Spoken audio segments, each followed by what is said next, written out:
Hello guys, hi. Today I'll be explaining about a very important and interesting topic, that is memory layout of C program. So this topic is frequently asked in interviews, so I thought of taking up this topic.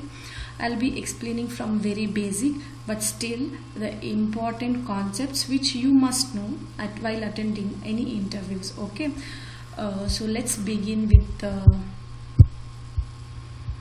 the topic. So I hope you know about primary memory and the secondary memory. What will be stored in the primary memory? Process, that is a program under execution. What will be stored in the secondary memory? That is when you write any program in the beginning, that will be dumped into the secondary memory. Okay, so whenever a process is under execution or that needs to be placed in a proper way, right? It needs to be organized in a proper way. So that is where memory layout comes into picture. Okay, so this is a diagram of the memory layout. So remember this diagram so that it will be easy for you to recall this concept. So if you just remember this diagram, you can just recall the whole concept of memory layout. Okay, let's begin. So first segment is a text segment, next is an initialized data segment, uninitialized data segment, heap, stack, and then comes a command line argument. So we'll be going through all these segments one by one. Okay, first is text segment.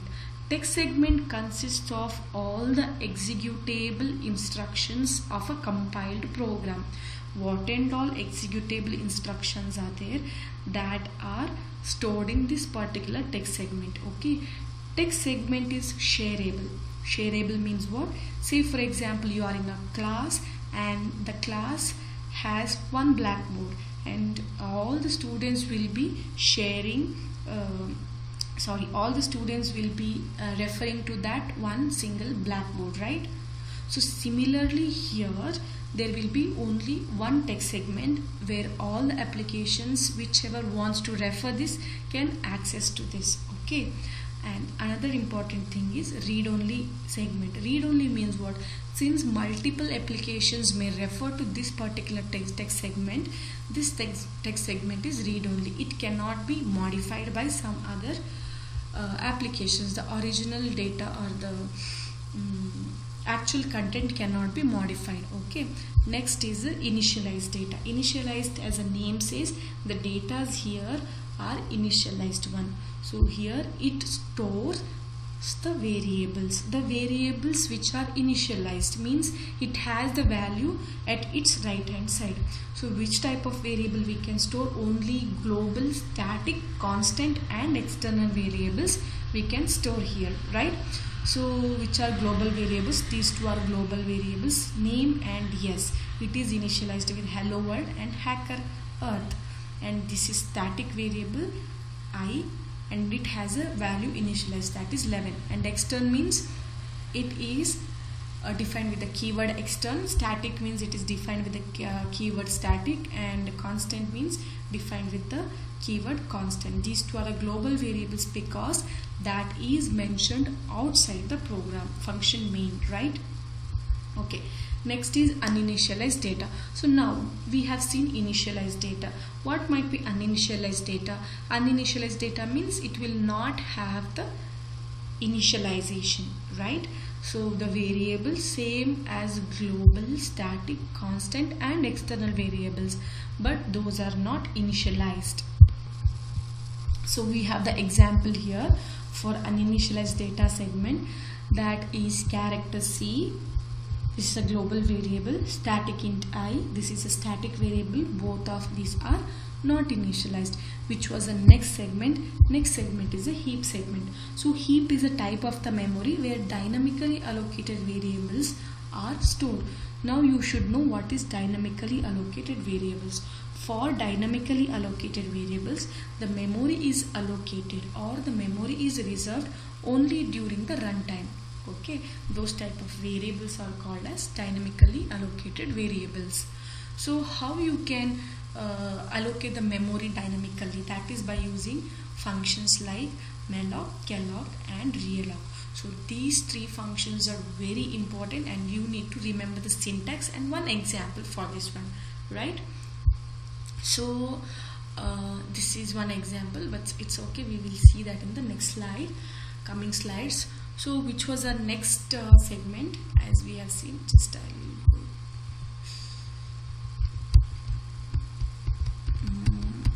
See, first was text segment, initialize is over, uninitialize is done, heap is done. Next is a stack, right? So yes, stack. So stack means what? Stack is mainly used for function call. Whenever there is a function call in your program, stack will be allocated. So means what? Whenever the program enters a function call, all of its local variables plus the parameters and the address will be stored in the stack. We can say it as pushed into the stack. Okay, so whenever the function call is done, means a return statement is encountered or the closing bracket is encountered, all these local variables and parameters pushed into the stack are popped out of the stack. So stack, when it will be allocated, it will be allocated only during a function call, right? So whenever there are more number of functions, means that there are more, the stack size also grows, right? And then stack will have a stack pointer which will be pointing to the top of the stack. Okay, so how this local variables or the parameters pushed into the stack will be popped out of the stack, that is in LIFO order. So what is LIFO order? LIFO order is like last in first out. Say for example, you have a plates kept one above the other, right? So which one will be the first plate to be taken out? The plate at the top will be the first plate to be taken out. Similarly, even in stack, the last one to be pushed into the stack will be the last one, first one to be popped out of the stack. Okay, now we should see a very important thing, that is what is the difference between stack and the heap. See, stack is thread specific and heap is application specific, means that for every thread application will have a stack will be allocated. Means that, say for example, you have one application that might be divided into many threads, right? For every threads you will be having a stack, but heap is not like that. It is application specific, means that only one heap will be allocated for a application. Okay, so next is we will see one pictorial representation of how stack works during the function call. There is a function called as method1 and it has two local variables, I is equal to 4 and y is equal to 2. As I've already told, I will be pushed first and then comes y is equal to 2, and then this particular object creation, this will be pushed to the heap. Why?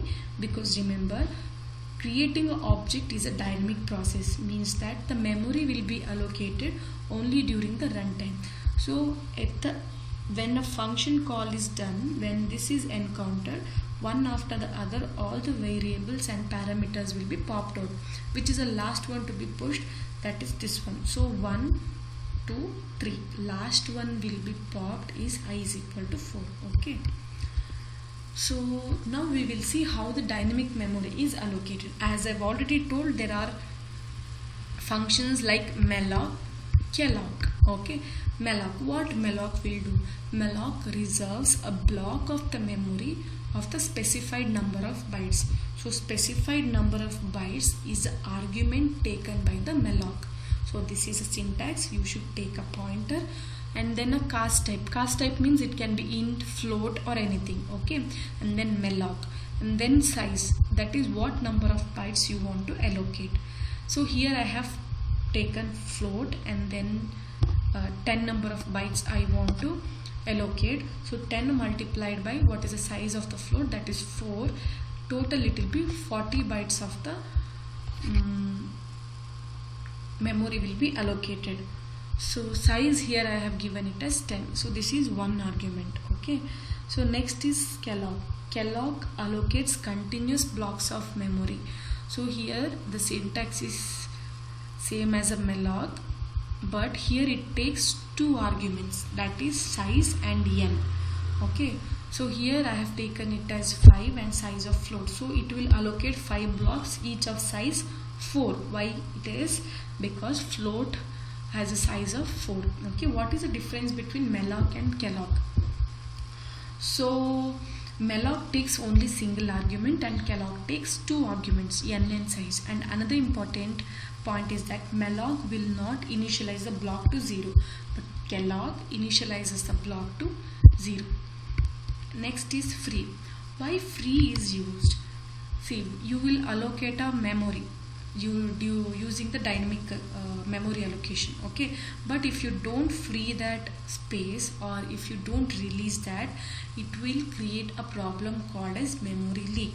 So to avoid this, it is must that we should release the memory that you have reserved in the heap. Okay, so what is memory leak?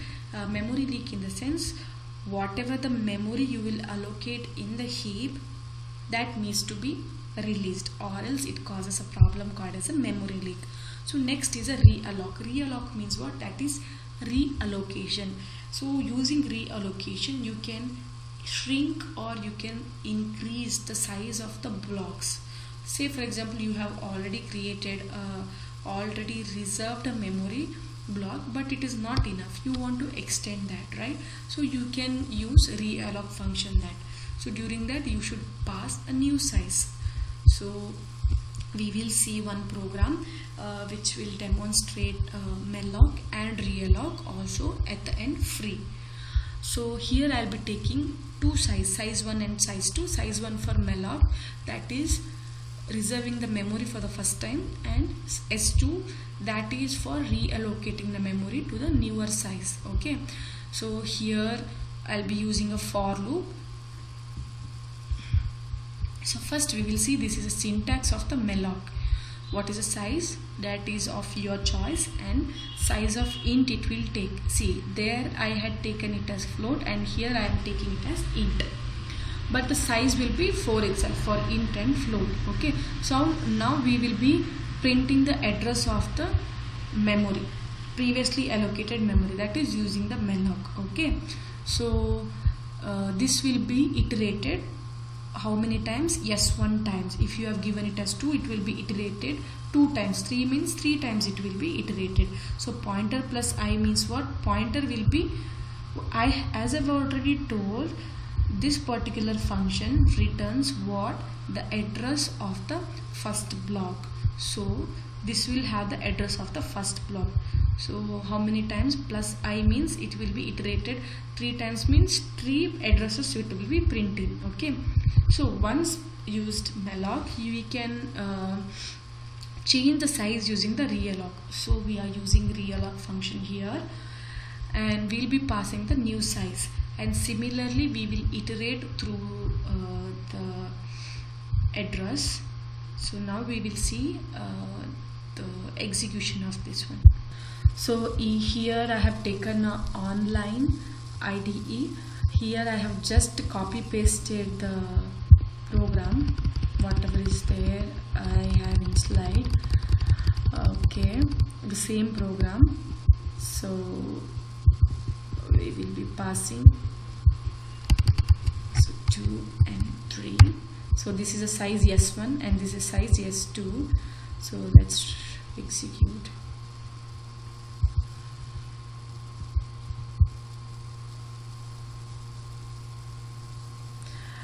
Just a second. Yes, the internet was off. Okay, let's see. I'll run the program. Yes, so this is the output. For size 2 we have 2 addresses. For size 3 we have 3 addresses.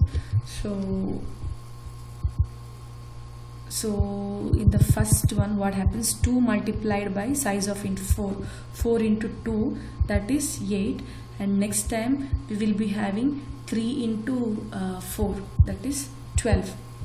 Okay. So now it will be 576, that is the first that is the address of the first block, and then 4 difference. What will be the next address? That is 580, right? 76, 77, 78, 79.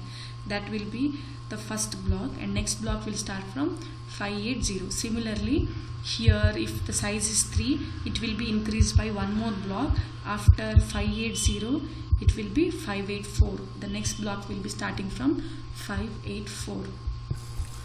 So guys, thank you for watching.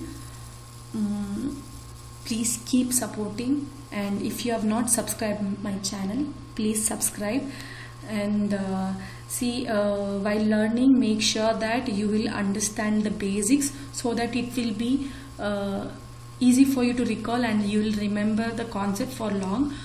Some students, what they'll do is they'll just by heart it, and they cannot remember the concept for long. Make sure you'll understand the concept, and then you will try to learn it. Thank you for watching.